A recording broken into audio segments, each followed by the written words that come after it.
Iniisip ng bida na kapag nakuha ng kanyang pamilya ang proteksyon ng City Lord, magiging panatag na ang kanyang loob na lumabas upang magpalakas at mag-ipon ng mga karanasan. At dahil nasa likod din niya sina Grandmaster Qin, Wu Linxian, at Principal Li Chengshan, wala siyang dapat ay panggamba kahit pasubukan ng City Lord na obligahin siya sa mabibigat na bagay sa hinaharap. Matapos timbangin ang sitwasyon, agad siyang nakipagkamay sa City Lord habang nakangiting nagpasalamat ng buong puso sa ipinapakita nitong kabutihan, sabay amin na talagang kailangan niya ang tulong nito ngayon. Lalong natuwa ang City Lord sa narinig kaya naman sinabihan niya ang bida na huwag mag-atubiling sabihin ang anumang kailangan nito. Nang walang pag-aalinlangan ay binanggit ng bida na may pambihirang karamdaman ang kanyang tiyahin, at itinanong kung maaari ba silang matulungang mapagamot ito. Nang marinig iyon ng kanyang mga kamag-anak, napangiti ng may kaginhawaan ang kanyang tiyo at tiya habang emosyonal at mangiyak-ngiyak na binibigkas ang pangalan ng bida. Agad namang nagutos ang City Lord sa kanyang tauhan na ipagkatiwala kay Director Siang ang usaping ito, at tiyaking gagamitin ang pinakamahusay na mga pasilidad at medikal na resources. Mabilis namang tumanggo ang tauhan bilang pagtugon. Humarap muli ang City Lord sa bida at nakangiting nagtanong kung ano pa ang gusto nito, dahil mas gusto niya ang mga kabataang diretsyong kausap kaya hindi ito dapat mahihiya. May kaunting hiya namang sumagot ang bida na nagnanais din sana siya ng isang sandata na madaling gamitin. Bahagyang napangiti ang City Lord sa hiling na ito at agad na niyaya ang bida na magtungo sa kanilang imbakan ng mga armas upang doon ay pumili ng kahit anong magustuhan niya. Magalang na nagpasalamat ang bida sa paanyaya. Subalit sa loob-loob ng City Lord, mas natatakot siya kung sakaling walang hilingin ng bida, dahil kung mas marami itong hihilingin ay mas madali itong mapapalapit at matatali sa impluensya ng pamilyang Wang. Bago sumunod sa City Lord, pinagsabihan muna ng bida ang kanyang tiyo at tiya na maghintay lamang sandali sa kanilang pwesto. Samantala, ang City Lord na ama ni Wang Tiantuo ay nagutos sa kanyang anak na asikasuhin muna ang pagtitipon at babalik din siya kaagad. Agad namang naging maasikaso si Wang Tiantuo sa mga kamag-anak ng bida. Habang nangyayari ang lahat ng ito, ang mga nakasaksi sa paligid ay hindi mapigil ang humanga at mag-isip na talagang napakaswerte ng pamilya ng bida dahil sa biglang pagbuhos ng magandang kapalaran sa kanila. Samantala, lumipat ang eksena sa loob ng armory ng City Lord Manor. Pagkapasok pa lamang nilang dalawa, ipinaliwanag na agad ng City Lord na naroon ang mga C-rank alloy weapon at B-rank na mga sandata, habang ang mga pinakamalakas na A-rank naman ay matatagpuan sa pinakaloob na bahagi. Bago pa man makapili ang bida, tinanong na siya ng City Lord kung ano ang kanyang taglay na katangian o attribute, at iminungkahing dumiretso na sila sa bahagi ng mga A-rank upang mas madali siyang makapili ng pinakamainam. Napangiti ang bida habang iniisip na ang isang A-rank alloy weapon ay nagkakahalaga ng daan-daang milyon, kaya talagang napakalaking maglabas ng pera ng City Lord para lamang makuha ang kanyang loob. Lumapit siya ng kaunti sa City Lord at nakangiting nagtanong kung mayroon ba silang sandata na may iba't ibang katangian o isang multi-attribute alloy weapon. Nagulat ang City Lord at agad na nag-usisa kung bakit iyon ang hinahanap nito, at kung isa ba itong multi-attribute martial artist. Hindi na nagdalawang isip ang bida na magpakatotoo. Agad niyang ipinamalas sa City Lord ang kanyang 7 magkakaibang attribute habang ipinapaliwanag na nagsasanay siya sa maraming elemento. Idinagdag pa niya na malaki ang tiwala sa kanya ni Grandmaster Qin, at ito mismo ang nagpayo na pumili siya ng isang multi-attribute weapon kung may pagkakataon. Lubos na natigilan at gulat na gulat ang City Lord sa kanyang nasasaksihan, kaya naman napautal pa ito habang nakatitig sa 7 elemento na nasa kanyang harapan. Bahagyang napangiti ang bida nang makita ang reaksyon ng City Lord. Sa kanyang isip, dahil napagpasyahan naman na niyang tanggapin ang alok nitong alyansa, mas mabuting ipakita na niya kung gaano katindi ang kanyang talento. Naniniwala siya na habang mas ipinapakita niyang isa siyang pambihirang henyo, ay mas lalo itong respeto at titingalain ang kanyang kakayahan. Hindi pa rin makapaniwala ang City Lord na ang bida ay sabay-sabay na nagsasanay ng 7 attribute. Subalit kasabay ng pagkamanghang ito ay ang matinding pagtataka ng City Lord kung paano nagawang mapabilis ng bida ang paglago ng kanyang antas ng lakas sa kabila ng pagkakaroon ng napakaraming elemento. Sa kanyang isipan, naalala ng City Lord ang karaniwang kaalaman na kapag mas maraming elemento ang pinagsasabay ng isang martial artist, mas lalong bumabagal ang pagtaas ng antas nito. Kung may 7 kang katangian, napakahirap nang umabot man lang sa tier 2. Kaya naman hindi siya makapaniwala na ang nasa harap niya ay isang tier 2 martial artist na nagtataglay ng 7 attribute. Higit pa rito, isa rin pala itong tier 2 spirit master na may pambihirang katawan na mas nakatataas pa sa sikat na barbarian god body. Hindi niya lubos akalain na may isisilang na ganitong klase ng pambihirang halimaw sa loob mismo ng kanilang Star City, kaya sa kanyang paningin, ang bida ay maihahalin tulad sa isang bumabang mapagpalang bituin. Bamantong hininga siya at magiliw na tinawag ang bida bilang kanyang mabuting pamangkin, sabay sabing tila wala siyang gaanong silbi bilang isang tiyuhin. Nagtaka naman ang bida sa biglang naging pahayag ng City Lord kaya naman naitanong niya kung ano ang dahilan ng pagbabago ng lagay ng loob nito.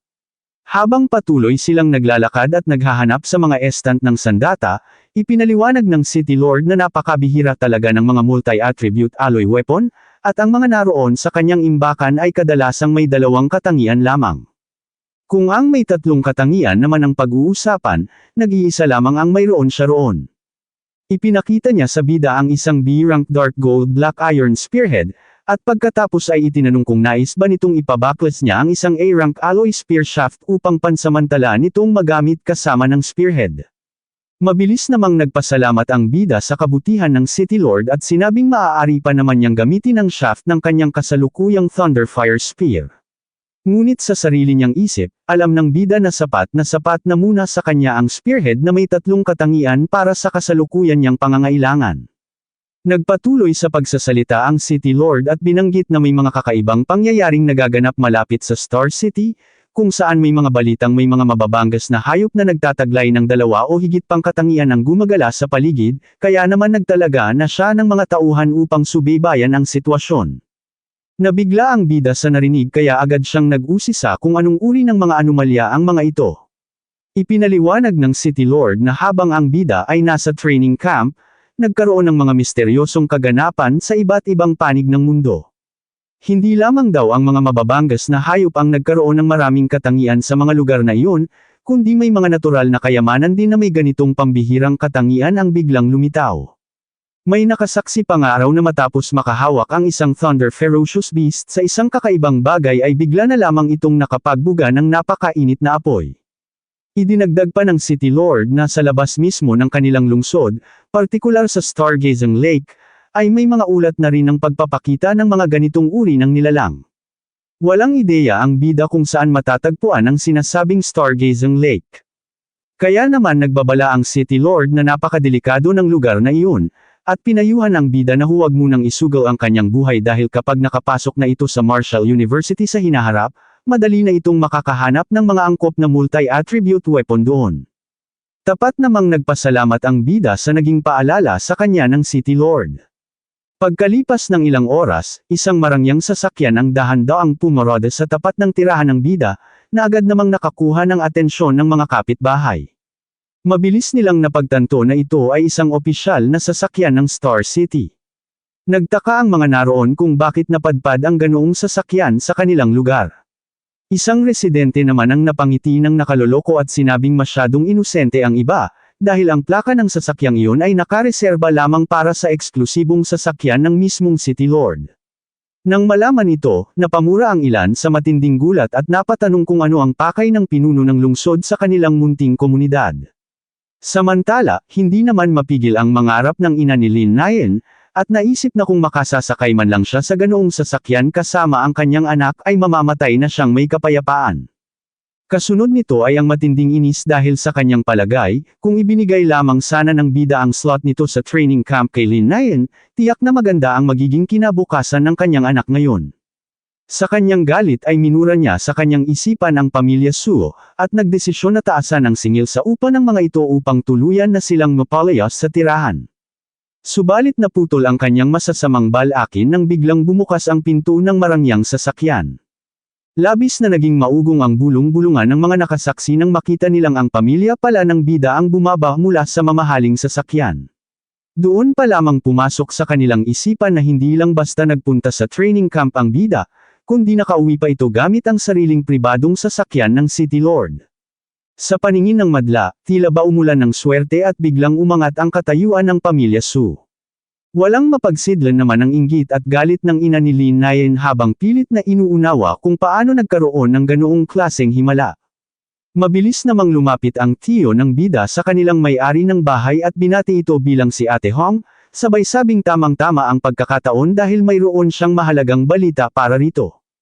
Ipinagmalaki niya na ang kanilang pamangkin ang nanguna at nagwagi sa buong training camp, kaya naman niregaluhan sila ng City Lord ng isang sariling villa na lilipatan na nila kinabukasan. Hindi makapaniwala at natulala si Ate Hong sa narinig na revelasyon.